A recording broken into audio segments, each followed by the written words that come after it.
enseñanza, también enseñó en parábolas para complicar las cosas. Utilizó las parábolas no solo para revelar, sino también para ocultar. Mire lo que él dijo en Mateo 13:11.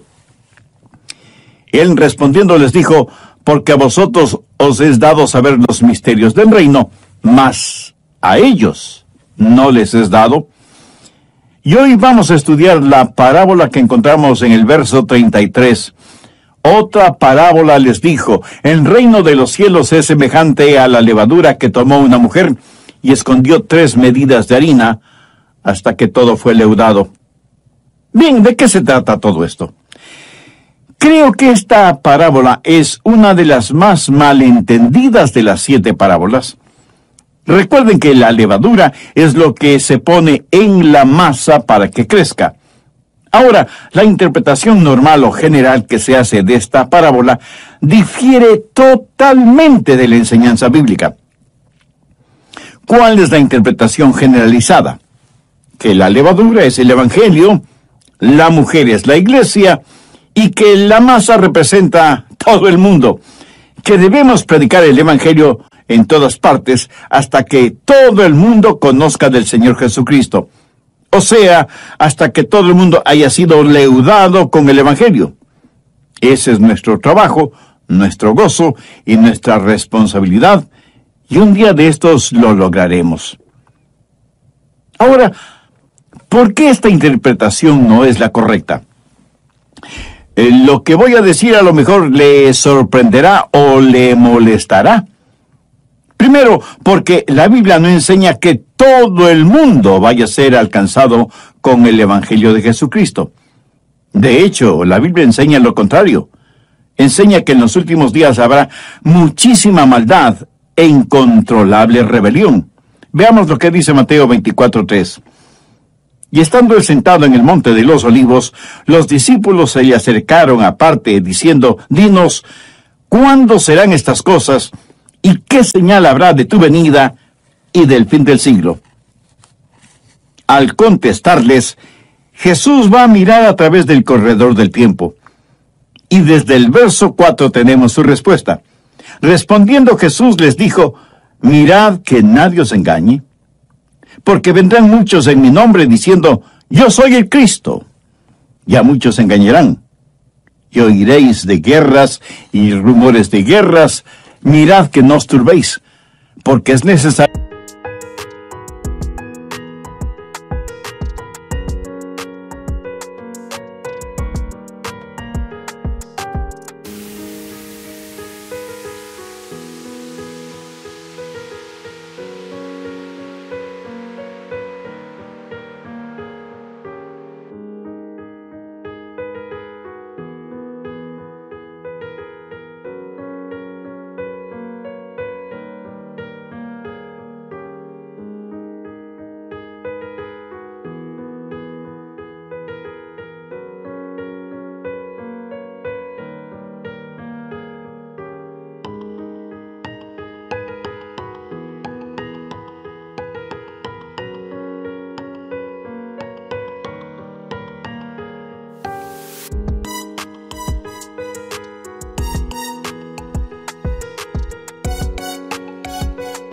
Que todo esto acontezca, pero aún no es el fin, porque se levantará nación contra nación y reino contra reino, y habrá pestes y hambre y terremotos en diferentes lugares, y todo esto será principio de dolores.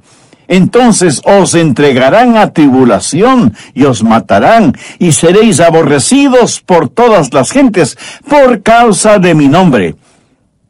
Muchos tropezarán entonces, y se entregarán unos a otros, y unos a otros se aborrecerán. Y muchos falsos profetas se levantarán y engañarán a muchos. Y por haberse multiplicado la maldad, el amor de muchos se enfriará. Mas el que persevere hasta el fin, éste será salvo. Y será predicado este evangelio del reino en todo el mundo, para testimonio a todas las naciones, y entonces vendrá el fin. El evangelio será predicado en todo el mundo, pero la masa no va a ser cambiada. Y en esta epístola, el apóstol Pablo reitera que los últimos días serán días muy peligrosos. La Biblia no enseña que la levadura sea el Evangelio, o que la mujer sea la iglesia, o que las tres porciones representen el mundo. La Biblia no enseña eso, ni la experiencia tampoco. Quiero decir, después de más de 2000 años de predicación del Evangelio, lo que vemos es una inmensa ola de odio, de violencia, de incredulidad, de apostasía, de cultos falsos. Si usted no conoce su Biblia, si usted piensa que esta parábola enseña que al final evangelizaremos a todo el mundo, sin que sea cierto, esto pudiera ser motivo de desánimo para usted. Hasta podría pensar que la Biblia no es la verdad. Pero el Señor no quiere que estemos desanimados, porque cuando nos desanimamos, comenzamos a dudar y a desesperarnos.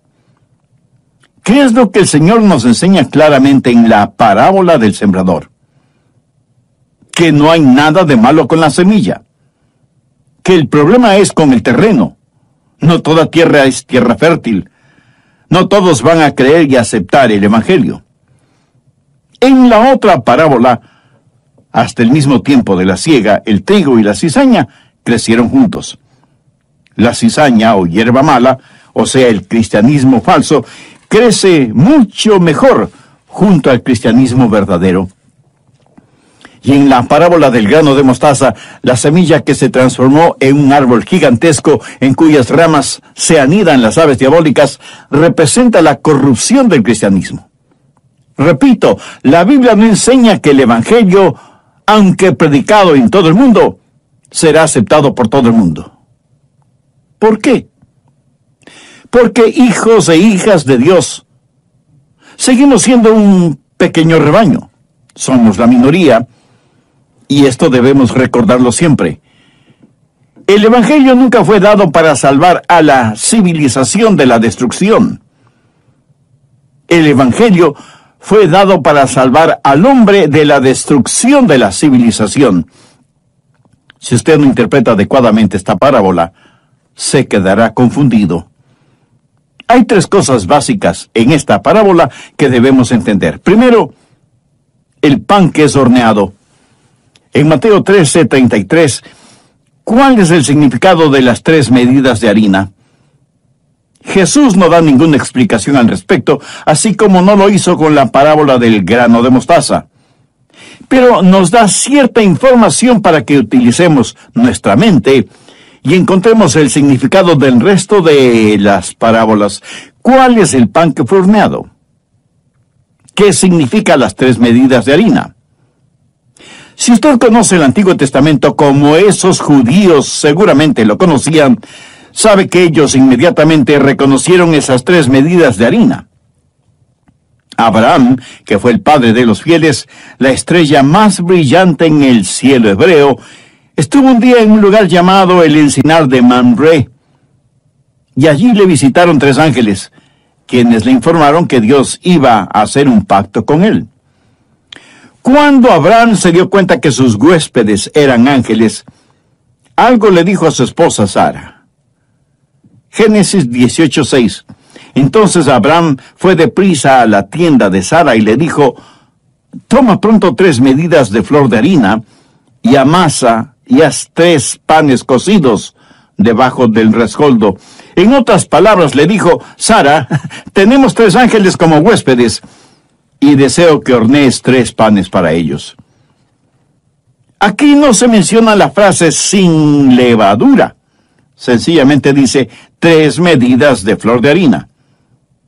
Otro personaje bíblico fue visitado por un ángel. En el libro de Jueces leemos: y entrando Gedeón preparó un cabrito y panes sin levadura de un efa de harina. Gedeón, viendo que su huésped era un ángel, amasó y horneó panes para su visitante.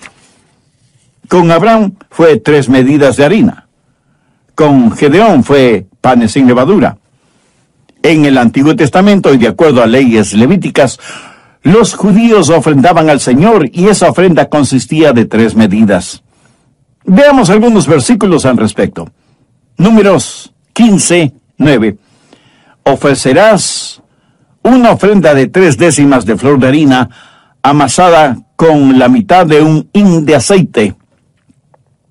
En la Biblia, el aceite representa al Espíritu Santo. Veamos ahora Levítico 2, los versos 4 y 5. Cuando ofrecieren ofrenda cocida en horno, será de tortas de flor de harina sin levadura, amasadas con aceite. Lo que tenemos aquí es un pan bendito que traerá satisfacción al corazón y la mente de Dios.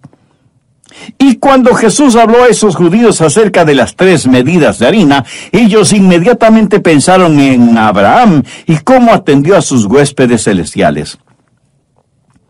Jesús también hizo referencia a este asunto cuando, en el Nuevo Testamento, contó la parábola del hombre que recibió la visita de un amigo por la noche y no tuvo nada para ofrecerle para que coma. Así que fue donde su vecino para que le prestara 3 panes. ¿Qué es lo que representan esos 3 panes? Representan al Espíritu Santo. En Mateo 7:11, Jesús hizo referencia al hecho de que si nosotros, siendo malos, damos cosas buenas a nuestros hijos, o a veces a nuestros vecinos, el Padre Celestial siempre da cosas buenas a los que le pidan. Así que la idea de ese pan es que es un pan bendito. Y habla de la comunión y compañerismo con Dios y con los hombres, porque el compartir del pan sin levadura ha sido un símbolo y emblema de la comunión con Dios desde la institución de la Pascua en el Antiguo Testamento hasta la Cena Pascual en el Nuevo Testamento. Jesús compartió pan con sus discípulos durante la última cena y él mismo se identificó como el pan de vida. Recuerda la parábola del trigo y la cizaña. El trigo es representativo de los hijos de Dios, la buena semilla. ¿Qué es el pan? Podríamos decir que es trigo que ha experimentado la muerte, que ha sido molido, quebrantado y pasado por fuego, y aunque puede mezclarse con otros granos molidos, forman una sola masa con la cual se hará el pan. Los creyentes genuinos somos, por así decirlo, el trigo de Dios, la semilla de Dios. Y hemos sido cosechados, limpiados, molidos, cernidos, pasados por fuego, horneados, para que podamos ser como pan apetecible y nutritivo. Y en conjunto somos la iglesia, la comunión de los santos con Dios. Segundo, la levadura latente. La ama de casa va a la cocina y pone levadura en 3 porciones de la masa. La levadura en la Biblia no es símbolo de lo bueno, sino de aquello que es malo. Representa lo malévolo que trabaja lentamente dentro de nosotros. La levadura trabaja silenciosamente. Nadie la detecta, pero es real. Causa fermentación. La masa se hincha y trabaja mucho mejor en condiciones o medio ambiente abrigado. Cuando los oyentes de Jesús le oyeron hablar de las 3 medidas de harina, pensaron en la ofrenda de Abraham en el Antiguo Testamento. ¿Por qué? Porque pensaron en la Pascua y cómo debían tomarla. Éxodo 12:8 dice, y aquella noche comerán la carne asada al fuego y panes sin levadura. ¿Lo ve? Comer la carne con panes sin levadura. ¿Por qué panes sin levadura? Porque la levadura simboliza lo maléfico. De hecho, desde ese tiempo comenzó un ritual antes de celebrar la fiesta de la Pascua. En el hogar, las madres eliminaban toda la levadura que encontraban y los hijos les ayudaban en esta tarea. No debía haber ni una sola pizca de levadura en la casa. Veamos Levítico 2, los versos 4 y 5. Cuando ofrecieres ofrenda cocida en horno, será de tortas de flor de harina sin levadura amasada con aceite, y hojaldres sin levadura untadas con aceite. Mas si ofrecieres ofrenda de sartén, será de flor de harina sin levadura amasada con aceite. Con esto en mente, uno puede entender lo que Pablo escribió a la iglesia mundana de Corinto, que a pesar de vivir en pecado, sus miembros estaban orgullosos de tener una mente abierta. Busque 1 Corintios 5, los versos 6 y 8. No es buena vuestra jactancia. ¿No sabéis que un poco de levadura leuda toda la masa? Limpiaos pues de la vieja levadura, para que seáis nueva masa sin levadura, como sois. Porque nuestra Pascua, que es Cristo, ya fue sacrificado por nosotros. Así que celebremos la fiesta, no con la vieja levadura, ni con la levadura de malicia y de maldad, sino con panes sin levadura, de sinceridad y de verdad. El pan sin levadura representa sinceridad y verdad. La levadura espiritual nos envanece, nos vuelve jactanciosos. Por el contrario, la presencia de Cristo, el pan de vida, en nosotros, nos hace humildes. Personalmente creo que cada vez que en la Biblia se hace referencia a la levadura, esa levadura es un emblema del pecado. Pero hay un par de instancias en donde la levadura no es sinónimo de lo diabólico, sino de lo bueno. Veamos Amós 4, los versos 4 y 5. Id a Betel y prevaricad. Aumentad en Gilgal la rebelión, y traed de mañana vuestros sacrificios y vuestros diezmos cada 3 días, y ofreced sacrificios de alabanza con pan leudado, y proclamad, publicad ofrendas voluntarias, pues que así lo queréis, hijos de Israel, dice Jehová el Señor. Y alguien me dirá, pastor, ahí dice que hay que ofrecer sacrificios de alabanza con panes con levadura. Cierto, así lo dice. Pero aquí el profeta está hablando irónicamente, sarcásticamente. Les está diciendo a estos judíos mundanos que trataban de tener un pie en el mundo y otro pie en el servicio a Dios. Les dice que vayan a Betel a seguir prevaricando, que vayan a Gilgal a seguir con sus rebeliones y transgresiones, que ofrezcan sus sacrificios de alabanza con panes leudados. En otras palabras, el profeta les dice que son unos hipócritas, porque todo lo que estaban haciendo era pecado. Cuando usted entiende eso, mi amigo, el pan horneado sin levadura es santo, y el pan amasado con levadura es malo, y corrompe aquello que es maravilloso y santo. Y Jesús nos previene contra la levadura. Vamos a Mateo 16:11. ¿Cómo es que no entendéis que no fue por el pan que os dije que os guardaseis de la levadura de los fariseos y de los saduceos? ¿Quiénes eran los fariseos? Eran hombres muy religiosos. Tenían sus mentes llenas de escrituras, pero su corazón lleno de pecado. Su religión era externa, no interna. Tenían una profesión, pero ninguna posesión. Tenían leyes y mandamientos, pero no tenían vida.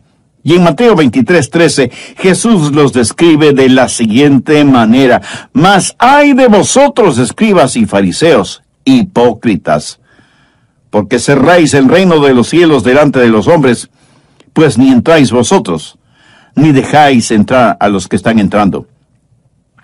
Ellos pretendían ser porteros, pero más bien eran piedra de tropiezo. Pretendían ser intercesores, pero no eran más que extorsionadores. Pretendían convertir, pero lo que hacían era corromper. Cada uno de sus convertidos estaba doblemente condenado, porque como legalistas nunca habían nacido de nuevo y como religiosos no veían la necesidad de Jesús. Las personas más duras de convencer y alcanzar para Cristo son las que se autojustifican y son súper religiosas. ¿Y qué de usted, mi amigo? ¿Es un legalista religioso que piensa que no necesita a Cristo? Entonces es cuando más necesita a Cristo para que sea su Salvador y su Señor. Ahí donde usted está, este mismo momento, arrepiéntase de sus pecados y por fe, dele la bienvenida a Cristo en su corazón.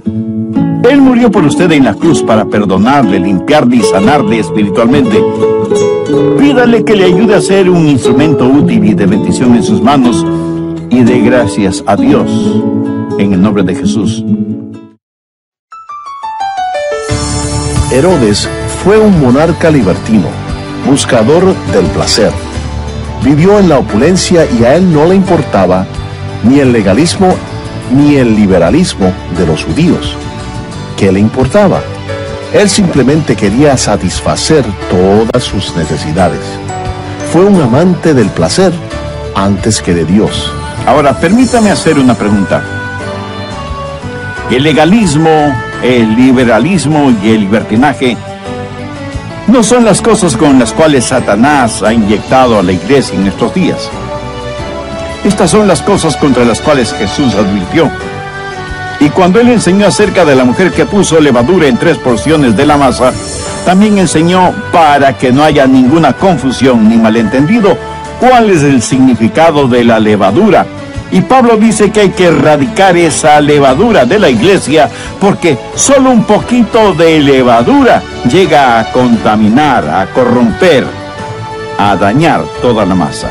Se dice que los malos hábitos corrompen las buenas costumbres. Y es verdad, tristemente hay que reconocer que somos más propensos a imitar lo malo que vemos que a practicar lo bueno que se nos enseña. Bienvenidos a El Amor que Vale. Soy Andrés García Vigio. Hoy, en la voz del pastor Lenín de Llanón, el doctor Adrian Rogers finaliza su mensaje, El extraño caso de la mujer furtiva. Por favor, abra su Biblia en el Evangelio de Mateo, capítulo 23, desde el versículo 1. Entonces Jesús habló a la gente y a sus discípulos diciendo, en la cátedra de Moisés se sientan los escribas y los fariseos. Así que todo lo que os digan que guardéis, guardadlo y hacedlo.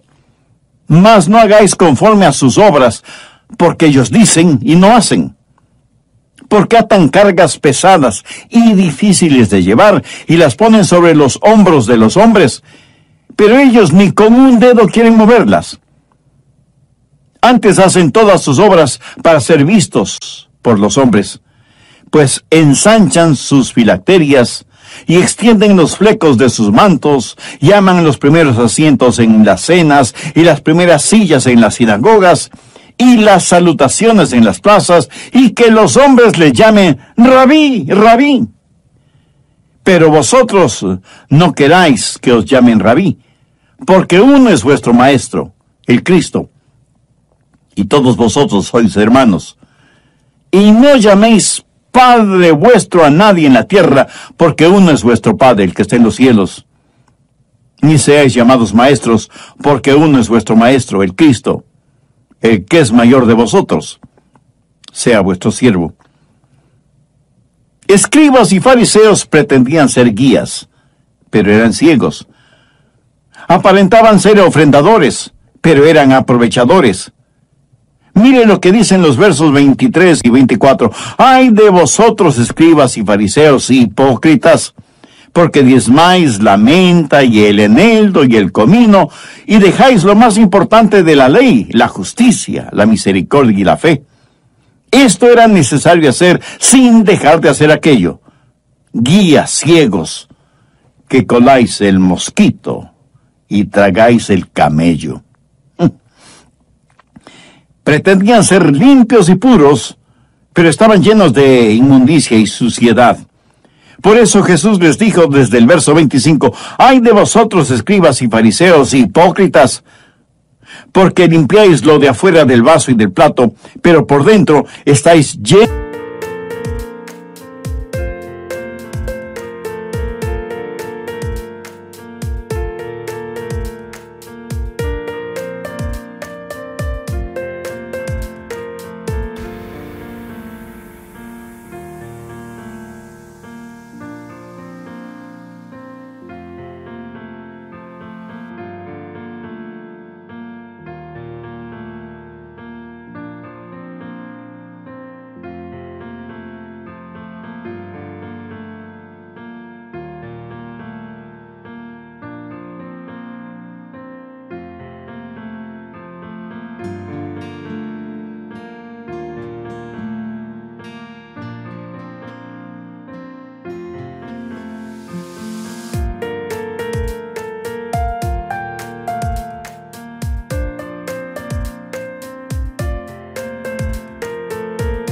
llenos de robo y de injusticia. Fariseos ciegos. Limpien primero lo de dentro del vaso y del plato, para que también lo de fuera sea limpio. ¡Ay de vosotros, escribas y fariseos hipócritas! Porque sois semejantes a sepulcros blanqueados que por fuera, a la verdad, se muestran hermosos, mas por dentro están llenos de huesos de muertos y de toda inmundicia. Así también vosotros por fuera, a la verdad, os mostráis justos a los hombres, pero por dentro estáis llenos de hipocresía e iniquidad. Los escribas y fariseos eran todo lo contrario de lo que exigían a los demás que fueran. Querían que los demás fueran limpios, pero ellos eran completamente sucios, no de suciedad física, por falta de higiene personal o por falta de agua, sino que eran sucios en su corazón, en su mente.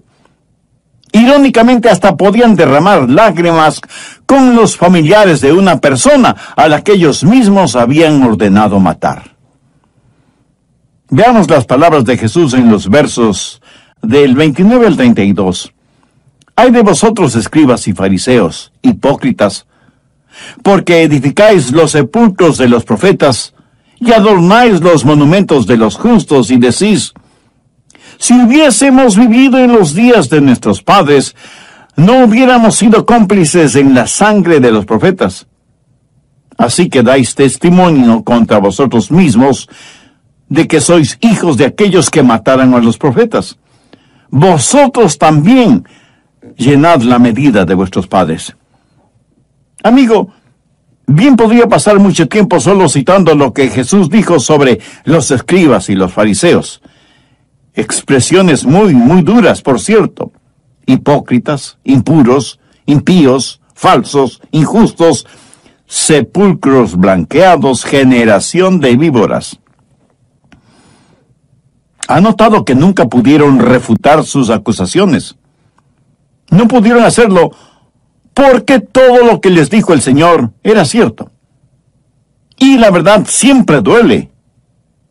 No en vano le odiaron hasta el punto de planificar religiosa y políticamente la muerte de Jesús. Entiende ahora lo que es la levadura.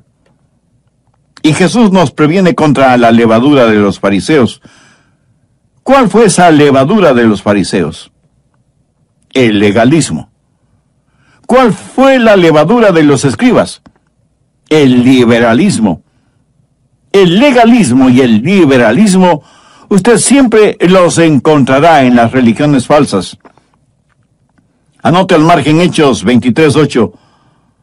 Porque los saduceos dicen que no hay resurrección, pero los fariseos afirman estas cosas. Los fariseos eran los fundamentalistas de su tiempo, y los saduceos eran los liberales, pero ninguno de ellos tenía el verdadero Espíritu de Dios en sus corazones. Los saduceos decían: nosotros no creemos en tonterías como ángeles o espíritus o la resurrección. Ellos se creían demasiado sofisticados, y Jesús advirtió contra ellos, porque no solo el legalismo, sino también el liberalismo penetraría con su levadura el pan que representa la iglesia y el cuerpo de Cristo, y ambas cosas son mortales para el espíritu. ¿Sabe lo que es teológicamente un liberal? Veamos Mateo 22 desde el verso 23. Aquel día vinieron a él los saduceos que dicen que no hay resurrección, y le preguntaron diciendo: si alguno muriere sin hijos, su hermano se casará con su mujer, y levantará descendencia a su hermano. Hubo pues entre nosotros 7 hermanos, el primero se casó y murió, y no teniendo descendencia, dejó su mujer a su hermano. De la misma manera también el segundo y el tercero hasta el séptimo. Y después de todos murió también la mujer. En la resurrección, pues, ¿de cuál de los 7 será ella mujer, ya que todos la tuvieron? Entonces, respondiendo Jesús les dijo: erráis, ignorando las Escrituras y el poder de Dios. Y aquí viene la condición para ser teológicamente un liberal. Ponga atención porque esto es muy importante. Erráis ignorando las Escrituras y el poder de Dios. ¿Por qué estaban equivocados estos fariseos? Sencillamente porque no entendían ni las Escrituras ni el poder de Dios. Por eso Jesús advierte contra el liberalismo. Pero hay otra clase de levadura contra la cual también advierte Jesús. Vayamos a Marcos 8:15. Y él les mandó diciendo, mirad, guardaos de la levadura de los fariseos y de la levadura de Herodes. ¿Cuál era la levadura de los fariseos? ¿Cuál la levadura de Herodes? Fue el legalismo. La levadura de los saduceos era el liberalismo. La levadura de los fariseos y de Herodes era el liberalismo, en el sentido de libertinaje, de desenfreno, de creer que uno tiene libertad para hacer lo que se le dé la gana hacer, no solo en el plano mundanal, sino también en el plano espiritual. Verá, Herodes fue un monarca libertino, buscador del placer por el placer. Vivió en opulencia, y a él no le importaba esto del legalismo o el liberalismo. Esa levadura de la iglesia, porque solo un poquito de levadura llegará a contaminar, a corromper, a dañar toda la masa. Bien, el pan horneado sin levadura representa la comunión de Dios con el hombre. Nosotros somos ese pan. La levadura trabaja en la masa lenta y silenciosamente. La esponja, le hace crecer. Y hoy en día tenemos iglesias infladas de legalismo, de liberalismo, de libertinaje, jactándose de su libertinaje y arrogantes en su pecado. Tercero, la mujer furtiva. De acuerdo a la parábola, aquí tenemos a una mujer que puso levadura en 3 porciones de la masa. Notemos lo que ella hizo. Volvamos a Mateo 13:33. Otra parábola les dijo, el reino de los cielos es semejante a la levadura que tomó una mujer y escondió en 3 medidas de harina. Mi amigo, esto no fue hecho accidentalmente, sino furtiva y deliberadamente.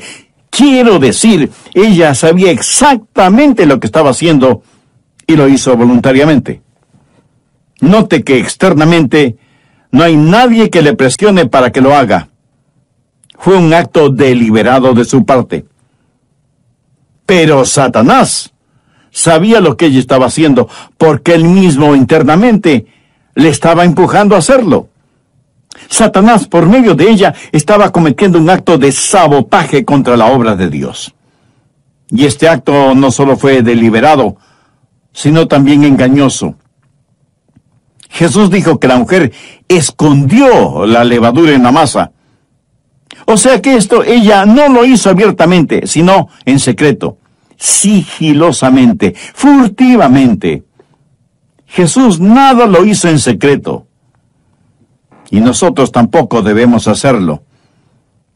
No debemos esconder el Evangelio, ni debemos esponjarlo, ni tratar de hacerlo crecer por medios ilícitos o ficticios.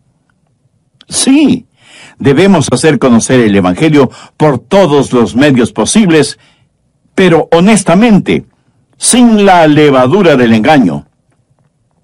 Esa mujer realizó un acto deliberado, engañoso, diabólico, y no se necesita mucho para ver el poder de Satanás detrás de esa sutil levadura que, aunque hace crecer la masa, la hace crecer por medio de la corrupción. Y estoy seguro que alguien me preguntará, pastor, ¿por qué es que la mujer escondió la levadura en la masa? Bueno, le aseguro que esto nada tiene que ver con una actitud machista de parte de Jesús. Pero permítame explicárselo brevemente. La iglesia, la novia de Cristo, pues obviamente se la identifica como una mujer. Y como usted bien lo sabe, y yo lo estoy mencionando siempre, nosotros, hijos e hijas de Dios, somos la iglesia, o sea, la novia de Cristo. Todas ustedes, amigas que me oyen, seguramente están cansadas de todas las referencias masculinas en la Biblia, ¿verdad? Pero escúcheme con atención. La más extraordinaria referencia, la más noble referencia en toda la humanidad es que somos la novia. La iglesia es la novia de Cristo. Pero aquí surge lo que parecería ser un problema. No habla la Biblia de una iglesia falsa, de una prostituta, cuando aparece una mujer haciendo algo equivocado y malévolo en las páginas bíblicas. Por ejemplo, en Apocalipsis 2:20 leemos: pero tengo unas pocas cosas contra ti, que toleras que esa mujer Jezabel, que se dice profetiza, enseñe y seduzca a mis siervos a fornicar y a comer cosas sacrificadas a los ídolos. La mujer furtiva de la parábola de Mateo 13 es la novia del diablo y representa a la iglesia falsa.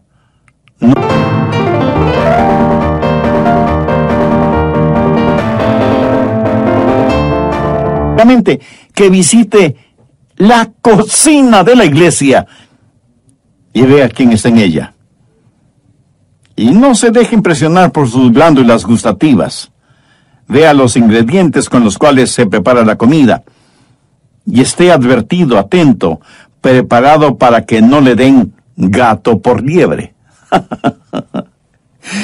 El diablo no tiene solo una manera de trabajar. Recuerda la parábola del sembrador. ¿Cómo trabajó el diablo en esa parábola? Pues robándose la semilla. ¿Cómo trabajó en la parábola del trigo y la cizaña? Imitando la semilla del trigo. ¿Cómo trabajó en la parábola del grano de mostaza? Corrompiendo la semilla. ¿Cómo trabaja en la parábola de la levadura? Infiltrándose en la iglesia. Y lo que el Señor Jesús está haciendo es mostrándonos qué es lo que va a suceder. Y estas parábolas abarcan el tiempo desde los días cuando Jesús sembró las semillas hasta el final del día del juicio, cuando la semilla caerá en buena tierra y dará su fruto, y el trigo será separado de la cizaña. Son parábolas y palabras de Jesús advirtiéndonos sobre estas cosas.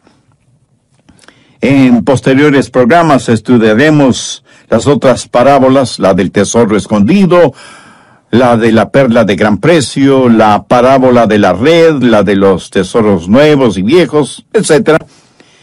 Y cuando terminemos de estudiarlas, estoy seguro que usted mirará retrospectivamente y dirá: la Biblia es maravillosa y todo sucedió, sucede y sucederá como Dios ha dicho.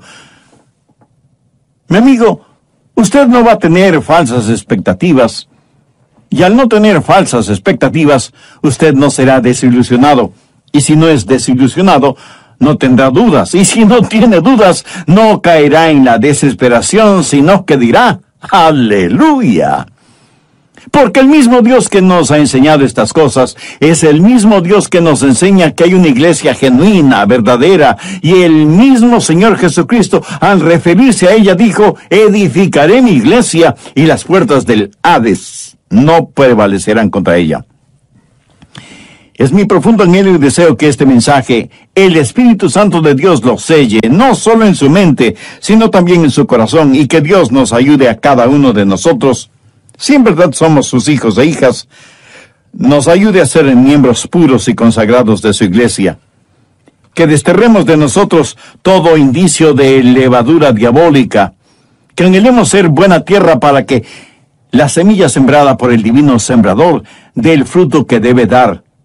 Que seamos trigo dispuesto a ser quebrantado, molido, cernido, horneado al fuego, para que toda la masa se fusione y se queme todo rastro de levadura. Que seamos individual y colectivamente para la honra y la gloria de Dios. Ahora, lo que acabo de decir no tendrá ningún sentido para usted si es que no tiene una relación personal con Dios por medio del Señor Jesucristo. ¿No le gustaría hacer esa decisión espiritual ahora mismo, que no sabe cómo hacerlo? Bueno, repita conmigo la sencilla oración que voy a orar para que le sirva de guía. Pero usted Ore con sus propias palabras, ore en voz baja o en voz alta, o silenciosamente si así lo quiere. Orar a Dios no es cuestión de volumen ni de oratoria, porque Dios conoce los deseos y las intenciones de nuestro corazón. Pero ore con fe, con sinceridad, depositando toda su confianza